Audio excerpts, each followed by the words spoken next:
오늘 이 시간 하나님께서 우리에게 주시는 말씀은 누가복음 17장 5절에서부터 10절까지의 말씀입니다. 제가 봉독할 때에 살아계신 아버지 음성을 다 들으실 수 있기를 소원합니다.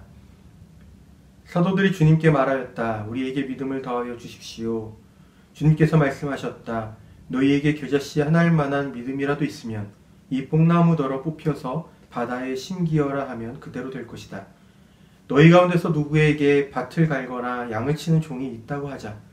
그 종이 들에서 돌아올 때에 어서 와서 식탁에 앉아라 하고 그에게 말할 사람이 어디 있겠느냐. 오히려 그에게 말하기를 너는 내가 먹을 것을 준비하여라. 내가 먹고 마시는 동안에 너는 허리를 동이고 시중을 들어라. 그런 다음에야 먹고 마셔라 하지 않겠느냐. 그 종이 명령한 대로 하였다고 해서 주인이 그에게 고마워하겠느냐. 이와 같이 너희도 명령을 받은 대로 다 하고 나서 우리는 쓸모없는 종입니다. 우리는 마땅히 해야 할 일을 하였을 뿐입니다. 하여라. 아멘. 부르심과 믿음에 관하여 라는 제목으로 오늘 주신 말씀을 통해 살펴보고 은혜를 나누고자 합니다. 오늘 우리에게 주어진 본문 말씀은 크게 두 가지에 대해서 생각해 볼 것들을 말씀합니다. 두 가지 가운데 하나를 먼저 살펴보면 5절은 이렇게 시작합니다. 사도들이 주님께 말하였다. 이 사도라는 용어는 누가가 즐겨 사용하는 단어예요. 마태복음과 마가복음에서는 각각 한 차례씩만 등장하지만 이 누가복음에서는 10차례나 등장합니다. 우리는 제자라는 용어와 사도라는 용어의 차이에 대해서 한 번쯤은 살펴볼 필요가 있습니다. 누가복음 6장 13절에는 이렇게 기록하고 있습니다. 날이 밝을 때에 예수께서 자기의 제자들을 부르시고 그 가운데서 12를 뽑으셨다. 그들을 사도라고도 부르셨는데 이 구절이 알려주는 것은 두 가지죠. 하나는 예수께서 그분의 제자들 가운데 12사람을 따로 불렀다는 것이고 다른 하나는 그 12사람을 사도라고도 부르셨다는 겁니다. 결국 여기서 우리가 확인하게 되는 것은 제자라고 해서 다 사도라는 것은 아니고 어떠한 때는 제자로 또 어떠한 때는 사도로 불렸다라는 거죠. 본래 제자라는 용어를 사용할 때는 이미 거기에는 스승과 제자의 관계가 암시되어 있는 것입니다. 스승과 제자라는 이 관계 안에서 제자라는 용어의 의미가 정의되는 거죠. 그래서 제자는 스승의 가르침을 받거나 혹은 그의 뒤를 따르는 사람을 가리킵니다. 우리가 예수님의 제자들이라고 말할 때 그들은 예수님을 스승으로 삼고 그분의 가르침을 듣고 또 그분의 뒤를 따르는 사람들이라고 생각합니다. 이렇게 보면 제자라는 용어의 속성이 하나의 어떤 방향성을 가진다. 그 방향성은 바로 스승 되시는 예수님을 향하고 있다라는 것을 우리가 알게 됩니다. 반면에 사도라는 용어는 조금 다릅니다. 사도라는 용어는 사절이나 칙사를 가리키는 것과 같아요. 사절이나 칙사는 그를 보낸 사람이 있고 그 보낸 사람의 명령이나 그 보낸 사람이 부여한 임무를 수행하기 위해서 파견된 사람을 가리키죠. 사도가 그런 거예요. 그를 보낸 사람이 있고 그 보낸 사람이 그 사도에게 어떤 임무를 맡겼어서 그 임무를 수행하는 것이 바로 사도라는 것입니다. 예를 들어서 마가복음 6장 30절을 보면 사도들이 예수께로 돌아와서 자기들이 했던 일과 그 가르치는 일들을 다 보고하는 장면이 나옵니다. 여기서 보면 사도들에게 부여된 임무라는 것이 마가복음 6장 8절에서부터 13절의 내용이 말해주는 것처럼 회개를 선포하고 많은 귀신들을 내어 쫓고 또 수많은 병자들의 병을 고쳐주는 것이었다라는 것을 알게 돼요. 이러한 일들은 그들이 제자로서의 정체성을 가지고 한 것이 아니라 바로 그러한 일들을 하라고 그러한 일들을 위임받아서 부탁받아서 그 일들을 수행한 바로 사도의 자격으로서 사도의 정체성을 가지고 했던 것이다 라고 우리가 확인할 수 있습니다. 이렇게 보면 제자로서의 성공은 그가 얼마나 스승을 본받으려고 했는가에 달려있다고 말할 수가 있고 사도로서의 성공은 그가 얼마나 그에게 주어진 그 임무나 명령을 잘 수행했느냐에 달려있다라고 말할 수 있죠. 누가가 이 5절을 기록하면서 제자들이 아니라 사도들이라는 용어를 사용한 것은 다분히 의도적인 것이었다라고 말할 수 있습니다. 왜냐하면 1절에서부터 4절까지의 내용이 예수께서 제자들에게 주시는 명령들을 소개하고 있고, 이제 제자들은 그 명령에 대해서 수행해야 하는 임무를 부여받았기 때문입니다. 그러면 사도가 되는 것이죠. 그 명령 앞에서는 사도가 되는 것입니다. 여전히 그들은 제자이지만 이제 그 임무를 충실하게 수행해야 하는 사도로서의 정체성을 갖게 된 것이다 라고 말할 수가 있어요. 예수님 당시에는 종에게 어떤 인권이 부여되지 않았던 시대입니다. 종은 얼마든지 주인의 필요에 따라서 사고 팔 수 있는 일종의 재산 가운데 하나였을 따름이에요. 그러한 세계에서 종이 본래 자기가 해야만 하는 일을 했다고 해서 주인이 자기에게 그것 때문에 감사하리라고 기대하는 것은 종의 입장이나 혹은 주인의 입장에서도 상상하기 어려운 일입니다. 만일 그것이 가능하다고 한다면 그릇을 향해서 너는 평소에 음식이 잘 담겨지니 참 고맙다라고 말하는 것만큼이나 어색한 것이죠. 예수께서 본문 9절과 10절을 말씀하신 배경에는 바로 이러한 당시 세계의 상황이 놓여져 있어요. 본문 말씀은 종이 그러한 처우를 받는 것처럼 사도도 본래 그가 사도로서 해야만 하는 일을 했다고 해서 그것 때문에 그를 보내신 분으로부터 감사를 기대할 수 없다는 말입니다. 사도로서 마땅히 해야 할 일을 한 것이기 때문이죠. 그렇지만 그렇다고 해서 사도를 보내신 분이 그렇게 야박하거나 정을 줄 모르는 분이다라고 말할 수는 없습니다. 왜냐하면 마태복음 5장 12절에 따르면 하나님은 신앙을 잘 지키는 삶 때문에 겪게 되는 비난과 박해를 꿋꿋하게 견디는 사람들에게 하늘에서 상을 주시겠다고 약속하는 분이고, 무엇보다도 다른 어떠한 예시들을 떠나서 하나님 아버지의 뜻을 따르고 그분의 명령에 순종하신 이 예수님을 영광스럽게 하시는 분이 하나님이다라는 것을 암시하는 그 요한복음의 많은 구절들을 보아도 하나님은 충성되게 자기에게 맡겨진 본분을 감당하는 사람들의 수고를 결코 외면하시거나 잊어버리지 않는 분이라는 것을 우리가 확인할 수 있습니다. 사실은 하나님께서 이러한 분임에도 불구하고 예수께서 당시 세계에서 주인이 충성된 종을 대하는 방식에 빗대어 사도에게 그들의 충성에 대해 어떠한 대가를 기대하지 말라는 식으로 말씀하신 것에는 특별한 이유가 있죠. 어쩌면 그것은 율법을 지키는 것에 대해 당시 바리새파 사람들의 태도와 또 그것에 알게 모르게 영향을 받았던 제자들이나 당시 사람들 때문이었을 것입니다. 바리새파 사람들은 모세 율법과 구전의 율법들을 생활에서 지켜야 할 것을 주장했던 사람들이에요. 그것이 대제사장만이 아니라 모든 유대인들이 반드시 지켜야만 한다고 생각했던 사람들입니다. 바리새파 사람들이 주장하는 대로 따라서 행하는 것은 종교적인 업무를 관장하고 종교적인 환경에 있는 사람들에게도 버거운 일이었어요. 그런데 이 율법을 하나도 놓치지 않고 지키는 것이 그만큼 버거운 일이었다라는 것은 뒤집어서 말하면 율법을 잘 지키는 것이 그만큼 대단한 일로 여겨졌다는 것이기도 합니다. 바리새파 사람들은 그들이 율법을 잘 지키는 것에 대해서 자부심을 가지고 있었던 사람들이고, 그것 때문에 사람들로부터 거기에 맞는 찬사를 받는 일에도 익숙했던 사람들이에요. 이러한 자부심과 사람들로부터의 인정과 찬사는 율법을 주신 하나님께 거기에 걸맞는 칭찬과 상급을 기대하게 만들었습니다.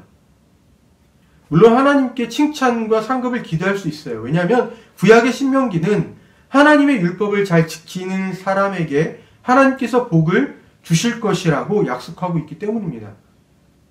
하지만 그러한 복은 어디까지나 하나님의 주권적인 은총에 의한 것이지 200원을 넣으면 믹스커피 한 잔이 나오는 커피 자판기처럼 당연한 것이 아니죠. 그것은 은총으로서 주어지는 것이지 그것이 목적이 되어서 그것을 얻기 위해서 하나님의 말씀과 율법을 지키는 것은 완전히 앞뒤가 바뀌어버린 것이라고 말할 수 있습니다. 이렇게 율법에 대한 하나님의 보상이 목적이 되어버리면 율법들은 개개의 본질적인 의미를 잃어버리기가 쉽습니다. 개개의 율법은 복을 받기 위해 지켜야 하는 수많은 율법들 가운데 하나가 되어버릴 수 있다는 것이죠. 여기서 조금 다른 이야기이긴 하지만 잠깐 말씀드리면 목회할 때 성도 한 사람 한 사람이 귀하다라는 것을 아는 사람이라고 하더라도 큰 목회를 교인의 수가 많은 것으로 오해하고 큰 목회에는 큰 상급이 주어질 것이라는 기대를 갖게 되면 교인 한 사람 한 사람은 한 사람 한 사람의 귀한 성도가 아니라 그저 큰 목회를 달성해 줄 하나의 숫자로 전락할 수가 있습니다. 저는 바리새파 사람들이 율법 준수와 그에 따른 상급에 대해 가졌던 태도가 이것과 크게 맥락이 다르지 않다라고 생각해요. 율법 준수를 주도하고 거기에는 반드시 하나님의 인정과 복이 따른다라고 이해하던 바리새파 사람들의 생각이 당시 유대 사회에서 일반의 사람들에게 영향을 끼치지 않았다라고 볼 수는 없죠. 예수님의 제자들도 예외는 아니었을 것입니다. 우리는 알고 있습니다. 예수님의 일행이 예루살렘으로 점차 가까이 이를 때에 제자들이 서로 누가 큰 사람인지, 누가 업적이 더 많은 사람인지, 누가 더 많은 공로를 세울 사람인지를 논하고 서열을 정리하려는 모습들을 보였다는 것을 말이죠. 제자들도 자기들이 주어진 명령을 수행할 때에 그것에 뒤따르는 보상을 기대하면서 그런 일들을 했다라는 것을 우리가 확인할 수 있는 대목입니다. 제자들이 이런 식으로 생각하는 것은 바리새파 사람들이 율법에 대해서 생각하는 것과 다르지 않은 것이죠. 제자들이 자기에게 주어진 명령을 대할 때 이런 식으로 계속 생각하게 되면 그들에게도 그들이 지켜 행해야 할 가르침과 명령들이 계계에 담긴 본질적인 의미를 상실해버리고 그저 임무 수행에 따르는 전적들 가운데 하나로 여겨질 위험이 있습니다. 예수께서 본문의 7절부터 10절을 통해서 사도는 그저 그에게 맡겨진 일을 마땅히 행하면 그뿐이라는 식으로 말씀하신 까닭이 바로 여기에 있다라고 볼 수 있다는 것이죠. 본문 말씀이 우리에게 전하는 두 번째 것은 믿음에 관한 것입니다. 5절은 이렇게 기록합니다. 우리에게 믿음을 더하여 주십시오. 누가는 이 말을 사도들이 예수께 요청한 말로 기록합니다. 여기에서 믿음에 대한 사도들의 생각을 읽을 수 있어요. 사도들은 믿음을 수량적인 개념에서 보았습니다. 믿음에 양이 있다는 거죠. 우리에게 믿음을 더하여 주십시오라는 사도들의 요청에는 자신들의 믿음이 아직 충분하지 않다라는 생각이 암시되고 있습니다. 그런데 사도들의 이 요청에 대해서 예수께서는 이렇게 말씀하십니다. 6절에 기록되어 있어요. 너희에게 겨자씨 하나일 만한 믿음이라도 있으면 이 뽕나무 너로 뽑혀서 바다에 심겨라 하면 그대로 될 것이다.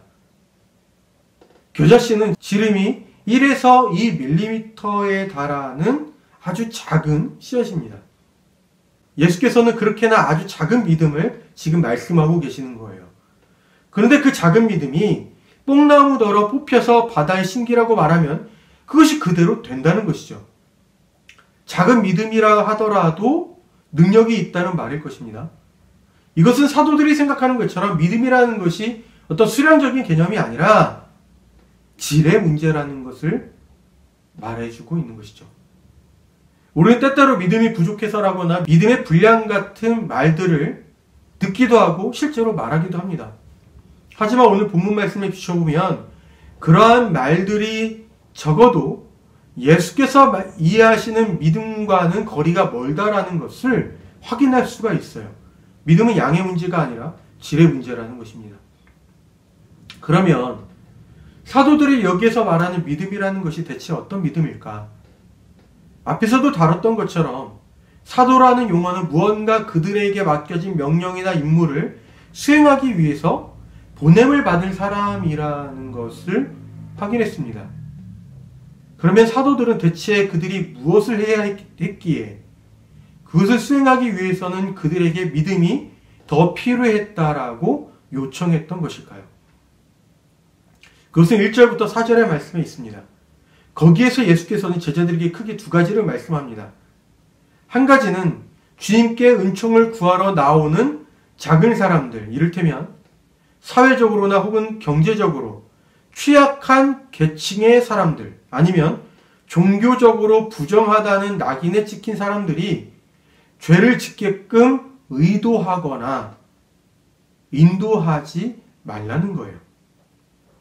어느 시대, 어느 사회에서나 사회적으로 주변화된 계층이나 경제적으로 취약한 계층은 자기 스스로를 지켜내기가 어렵습니다. 손쉽게 범죄의 대상이 되기도 하고 범죄에 빠지기도 하죠. 특히나 당시 유대 사회에서 종교적으로 부정할 사람으로 낙인 찍힌다라는 것은 곧 사회생활이나 경제생활에서도 주변부로 내몰리게 된다는 것을 의미하기 때문에 그들도 마찬가지로 범죄에 취약할 수밖에 없습니다. 예수께서는 그러한 부류의 사람들이 사도들에 의해서 범죄의 대상이 되거나 범죄에 가담하게 되어서는 안 된다라고 보셨어요. 사도들은 그러한 일체의 일들을 경계해야만 합니다. 초기 기독교 공동체 안에서 사도들이 가졌을 지위, 그 위상을 고려해보면 사도들의 말 하나, 행동 하나하나가 2절에서 말하는 작은 사람들이 죄를 짓게 만들거나 죄에 노출시키는 것이 될 수 있겠다 싶습니다. 두 번째로 예수께서 말씀하시는 것은 3절과 4절에 있는 내용이에요. 그것은 공동체 안에서 누군가가 죄를 지었을 때에 그를 향해 취할 수 있는 두 가지 행동에 관한 것입니다. 첫째는 죄를 지은 그 사람을 꾸짖는 거예요. 이것은 죄를 지은 사람의 뒤에서 수군거리지 않는 것을 말합니다. 죄를 지은 사람과 한 공동체를 이루는 일원 가운데 한 사람으로서 사도들이 해야 할 것은 그에게로 가서 그가 저지른 죄에 대해 꾸짖는 거예요. 이렇게 직접 그에게 그가 저지른 죄를 깨우쳐주면 그 사람은 자기의 죄를 뉘우치고 회개할 기회를 가질 수 있습니다. 그래서 예수께서 말씀하신 다음 행동은 그가 회개하면서 용서를 구할 때에 그 사람을 용서하라는 거였어요. 그런데 조건이 있죠. 사실상 이것이 이 명령을 받은 사도들에게 있어서 감당하기 어려웠을 일이라고 생각됩니다. 왜냐하면 예수께서 말씀하시기를 죄를 지은 그 사람이 자기가 잘못했다고 회개하면서 용서를 구하기를 그렇게 7번 죄를 짓고 7번 회개한다고 하여도 심지어 그것이 하루 당일에 일어난다고 하여도 그를 용서하라는 것이었기 때문에 그렇습니다. 처음 한두 번이면 그래도 그가 회개할 때에 그의 회개를 진솔한 것으로 받아들이고 그를 용서할 수는 있어요. 하지만 하루 만에 7차례나 반복해서 그렇게 한다면 그의 회개를 더 이상 진솔한 것으로 받아들이기가 어렵죠. 오히려 그가 그럼에도 용서해주는 우리를 이용해 먹는다는 생각이 들 수도 있어요. 그렇지만 결과적으로 사도들이 예수님의 이 명령을 제대로 수행하기가 어렵다라고 판단했던 데에는 이유가 따로 있습니다. 7번이라고 말할 때의 숫자 7이 완전수에 해당하기 때문에 실제로 예수님의 말씀에서 7번이라고 언급되었다고 하더라도 그것이 실제로는 7번을 의미한다기보다는 무제한을 의미하기 때문에 그래요. 실상은 예수께서 7번 용서하라고 말씀하셨지만 예수님이 말씀하신 의도는 무조건적으로 그의 회개를 받아주고 그를 용서하라는 요청이었던 셈입니다. 죄를 지은 사람에게 가서 그의 죄에 대해 꾸짖어주는 것까지는 할 수 있어도, 그리고 조금 더 나아가서 그가 자신의 죄를 깨닫고 회개하여 용서를 구하면 비록 하루에 한두 번 정도 그렇게 한다고 해도 그의 회개를 받아주고 용서를 해줄 수는 있겠지만은, 하루에도 수차례 반복하면서 죄를 짓고는 회개한다고 다시 돌아와서 용서를 구하는 그의 회개를 진솔한 것으로 믿어주고 용서하는 것은 정말로 어려운 명령이자 임무였어요. 그러니 제자들은 그들이 사도로서 그러한 임무를 자신들이 잘 감당할 수 없겠다라고 판단했던 것이죠. 그래서 자신들이 그러한 임무를 수행할 수 있도록 예수께 믿음을 더하여 달라고 요청했던 것입니다. 사도들의 이러한 요청이 우리로서도 충분히 이해가 되는 대목이죠. 하지만 믿음이라는 것을 생각해보면 그것이 꼭 그렇지는 않습니다. 왜냐하면 믿음이라는 것이 결국 비약적인 것이기 때문에 그래요. 이를테면 이렇습니다. 의사도 치료를 포기한 어떤 환자가 있습니다. 그런데 어느 날 어떤 사람이 이 환자에게 와서 당신은 반드시 회복될 것입니다 라고 말했다고 해봅시다. 그 사람이 이 환자에게 해준 말은 사실상 근거가 없는 말이죠. 이성적으로는 그렇습니다. 왜냐하면 의사도 치료를 포기했기 때문에 그렇습니다. 그때 이 환자는 두 가지 갈림길에 서 있는 것과 같죠. 하나의 길은 근거 없는 비이성적인 말이지만 당신은 반드시 회복될 것입니다 라는 말을 믿는 것이고, 다른 하나의 길은 근거 없기 때문에 비이성적이기 때문에 그 말을 의심하는 것입니다. 믿음이나 의심은 둘 다 같은 이성의 끝에 있으면서 서로 반대편에 있어요. 믿음이나 의심이나 이 둘 모두 이성과 논리의 끝에서 취하게 되는 것들이죠. 근거가 없기 때문에 비논리적이고 비이성적이기 때문에 정말 그럴까 하는 생각이 들지만, 믿음은 그럴 것이다 라는 편을 선택하는 것이고, 의심은 그러지 않을 것이다 라는 편을 선택하는 것입니다.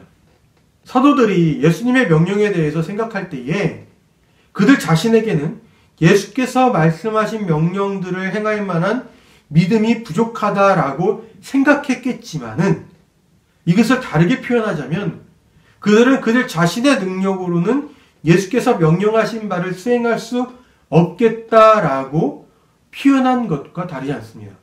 왜냐하면 믿음의 질이라는 측면에서 보면 믿음이 부족하다라는 것은 사실은 믿음이 부족한 것이 아니라 믿음이 없는 것이기 때문에 그래요. 그리고 믿음이 없어진 이유는 예수께서 그들에게 수행하라고 명하신 것이 그들의 능력 범위 밖에 있는 것이라고 생각되었기 때문에 그렇습니다. 그들 능력 밖의 것들을 명령하신다라고 생각했기 때문에 그것은 근거 없는 명령이었고, 그래서 그들은 의심했던 것이죠. 그러면 그런 제자들에게 그들이 사도로서 수행해야 할 임무를 주신 예수님의 행동은 단단히 잘못되어 있다라고 말할 수 있습니다. 예수께서는 그들이 수행할 수 없는 임무를 그들에게 주신 것이기 때문에 그래요. 제자들의 시각에서 보면 충분히 그럴 수 있어요. 하지만 예수님의 시각에서 본다면 그렇지 않다는 것입니다. 예수께서는 제자들이 사도로서 그들에게 부여된 명령들을 수행할 수 있다고 보셨기 때문에 그들에게 사도로서의 임무를 주신 것입니다. 이유가 있어요. 제자들은 정작 자신들이 그만한 믿음의 분량을 아직 갖추지 못했기 때문에 자기들의 능력 밖의 것을 예수께서 요구하고 계신다라고 생각해서 그것을 수행할 수 없다라고 보았지만, 예수께서 보시기에는 그들은 이미 예수님의 명령을 수행할 수 있는 믿음을 가졌습니다. 만일 그들에게 예수께서 보셨던 믿음이 없었더라면 그들은 일찍이 사도로서 귀신을 내쫓고 병을 고치며 복음을 전하는 일들을 해낼 수가 없었을 거예요. 그때에도 제자들은 사도로서 그들에게 부여된 임무들을 감당할 만한 능력이 없었습니다. 그들이 예수님처럼 귀신을 내어쫓고 병든 사람을 고치면서 하나님 나라의 복음을 전하는 것과 그들이 애초에 가지고 있는 지식과 능력 사이에는 그 어떠한 논리적인 연결고리도 존재하지 않았다라는 거예요. 하지만 결과적으로 그들은 그들에게 맡겨진 사도로서의 임무를 충성되게 수행할 수 있었습니다. 저들에게서 그러한 일들이 가능했던 것은 예수께서 그들에게 그러한 일들을 해낼 수 있는 능력을 주셨다라는 믿음이 바로 그 제자들에게 있었기 때문에 그래요. 예수께서는 이번에도 제자들에게 그와 같은 믿음이 있다라고 보셨습니다. 그래서 그들에게 새로운 명령들을 수행하도록 주신 것이지요. 이제 남은 일은 제자들이 자기들에게 주어진 명령들이 자기들의 능력 밖에 있다는 판단 때문에 스스로 위축되어 더 많은 믿음을 요구하는 것이 아니라 이미 예수님의 명령에 따라서 행할 수 있었던 그 믿음이 자신들에게 있다는 것을 깨닫고 예수께서 명령하신 일들을 사도로서 행하는 것입니다. 오늘 우리는 우리에게 주어진 말씀을 두 개의 키워드를 통해서 살펴볼 수 있었어요. 하나는 사도라는 용어이고 다른 하나는 믿음이라는 단어입니다. 사도는 그에게 맡겨진 명령이나 임무를 수행하기 위해서 보냄을 받은 사람이에요. 그러므로 사도가 그에게 맡겨진 일을 수행했다고 해서 그것 때문에 그를 보낸 사람이 그에게 칭찬하거나 당연스럽게 보상할 이유는 없습니다. 마땅히 해야 할 일을 했기 때문에 그래요. 하지만 성서는 하나님께서 그의 부르심에 충성한 사람에 대해 인정과 지지를 아끼지 않는 분이다라고 말씀하죠. 그렇지만 그렇다고 해서 하나님의 인정과 지지를 얻기 위해 그분의 부르심에 순종하는 것은 앞뒤가 바뀌어 버린 것입니다. 하나님의 인정과 지지를 얻기 위해서 그분의 부르심에 순종하는 것이 아니라 그분의 부르심에 순종하는 것이 곧 그것으로 그분께 부름받은 이로서의 정체성이기 때문입니다. 믿음이라는 키워드에서는 믿음을 수량적인 개념이 아니라 질의 개념에서 봐야 한다는 것을 확인했죠. 믿음은 많고 적음의 문제가 아니라 그것이 얼마나 순결한가 아닌가에 달려 있습니다. 아무리 겨자씨만큼 작아도 그것이 순결하면 그것은 믿음으로써 능력을 갖게 되지만 아무리 태산만큼 크다고 하더라도 그것이 순결하지 못하면, 다시 말해서 거기에 의심이 들어가 있으면 그것은 믿음이 아닌 것입니다. 제자들은 사도로서 그들에게 요구되는 명령들을 앞에 두고 그것들이 자신들의 능력 밖에 있는 것임을 알고 예수께 믿음을 더해달라고 요청했죠. 그러나 사실은 그들에게는 믿음이 부족했던 것이 아니라 그들이 믿음을 의심한 것이었습니다. 하지만 예수께서는 이미 그들에게 그 명령들을 지켜 행할 만한 믿음이 있다라고 보셨습니다. 그것을 알고 계셨기 때문에 예수께서는 그들에게 사도로서의 임무를 맡기셨던 것이죠. 우리는 때때로 어떤 의로운 일들을 행할 때 혹은 주님께서 부르셨을 만한 일들을 수행할 때에 그것으로 인해 하나님의 복과 상급을 기대하곤 합니다. 충분히 그럴 수 있습니다. 하나님은 그분께 순종하는 자들을 향해서 복과 상급을 베푸시는 분이기 때문입니다. 하지만 거꾸로 그것을 받기 위해서 의로운 일을 한다거나 주님께서 기대하시는 일을 행한다는 것은 자칫 신앙이 왜곡될 수 있습니다. 왜냐하면 우리가 의로운 일을 행하거나 주님의 부르심에 따라서 사는 것은 그렇게 살면 하나님께서 복을 주시기 때문에 그렇게 살아야 하는 것이 아니라 바로 그러한 삶을 사는 것이 우리의 정체성이기 때문입니다. 그러므로 하나님께 복을 받으려면 그분의 뜻에 순종해야 한다고 말할 때는 신중할 필요가 있는 것이죠. 그런가 하면 우리는 때때로 하나님께서 우리 능력 밖의 것들을 우리에게 행하도록 요구하신다라는 압력을 받기도 합니다. 그때 우리가 가진 능력과 형편을 보면 우리는 그와 같은 주님의 요구를 감당할 수 없다라고 주님께 호소하기도 하지요. 믿음을 더하여 달라고 말입니다. 그렇지만 주님께서는 이미 우리에게 그것을 행할 믿음이 있기에 그렇게 부르신 것입니다. 우리가 주님께 향하여 믿음을 더하여 달라고 호소하는 것은 어쩌면 사실은 우리 스스로 우리에게 있는 믿음을 의심하기 때문일지도 모릅니다. 그래서 주님은 우리 안에 있는 믿음을 보시고 우리를 부르셨듯이 우리도 우리 안에 주님께서 보신 그 믿음을 잡고 부르심을 감당하기를 기대하십니다. 우리가 주님의 어떠한 부르심을 일상에서 감당할 때에 주님께서 이미 우리에게 그것을 감당할 능력을 주셨다라는 것을 믿고 그 부르심을 감당하는 사도답게 충성스럽게 감당하는 저와 우리 모두가 될 수 있기를 빕니다.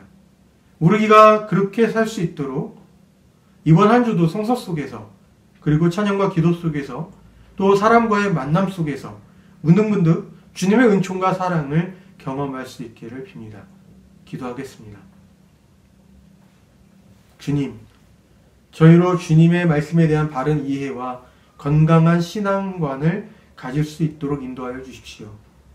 주님께 칭찬을 받고 복을 받는 길이기 때문에 주님께서 명령하시는 것들을 행하는 사람이 아니라 그것이 곧 주님께로부터 부름을 받은 사람의 삶이기 때문에 그렇게 살아가는 자가 되게 하여 주십시오. 주님께서 어떠한 일들로 저희를 부르실 때에 때때로 저희는 그것들을 감당할 만한 능력이 저희에게 없다고 생각한 나머지 주님께 믿음을 더하여 달라고 호소하기도 합니다. 그러나 주님께서 그렇게 부르실 때에는 이미 저희에게 그것을 행할 믿음이 있음을 보시고 부르셨음을 깨달았습니다. 주님께서 저희를 봐주시는 그 믿음으로 저희 자신을 바라보고 주님께서 부르시는 길로 나아가기를 원합니다. 그리할 수 있도록 은총과 사랑을 경험시켜 주십시오. 언제나 어디에서나 성령님을 통해서 저희와 함께 하시는 예수님의 이름으로 기도합니다.